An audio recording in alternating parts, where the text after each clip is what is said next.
গত বছর দেশের ক্রিকেটের সবচেয়ে বড় franchise tournament Bangladesh premier league বিপিএলে অভিষেক হয় ঢালিউড মেগাস্টার শাকিব খানের। ঢাকা ক্যাপিটালস নামের একটি দল নিয়ে আসেন তিনি। তবে মন খারাপ করা খবর হচ্ছে এবার আর বিপিএলে থাকছেন না শাকিব খান।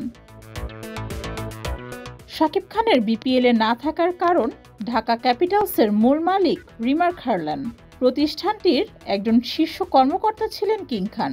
বর্তমানে এই কোম্পানির সঙ্গে কোনো সম্পর্ক নেই শাকিবের। সেই জায়গা থেকে ঢাকা ক্যাপিটালসের সঙ্গেও নেই শাকিব খান। শাকিব খানের নিজস্ব প্রতিষ্ঠান এসকে ফিল্মস জানিয়েছে, শাকিব খান দীর্ঘদিন আগেই রিমার্ক হারল্যান্ড থেকে সরে এসেছেন। তাই ঢাকা ক্যাপিটালস সহ রিমার্ক হারল্যান্ডের সঙ্গে তিনি আর যুক্ত নেই। এ কারণেই বিপিএলে থাকছেন না শাকিব খান। এদিকে বিপিএলে স্পট ফিক্সিং কেলেঙ্কারির ঘটনাও ঘটেছে, যেখানে নাম রয়েছে শাকিবের সাবেক প্রতিষ্ঠান ঢাকা ক্যাপিটালসেরও। এছাড়া প্রশ্নবিদ্ধ হয়েছে সিলেট ও চট্টগ্রামের দুটি দলও। বিপিএলের ৩টি দলের বিরুদ্ধে গড়ে ওঠা অভিযোগের বিষয়ে শিগগিরই সিদ্ধান্ত জানাবে বিসিবি। ফিক্সিং প্রমাণিত হলে বড় ধরনের শাস্তি পেতে হবে সংশ্লিষ্টদের। ডেস্ক রিপোর্ট, যুগের চিন্তা।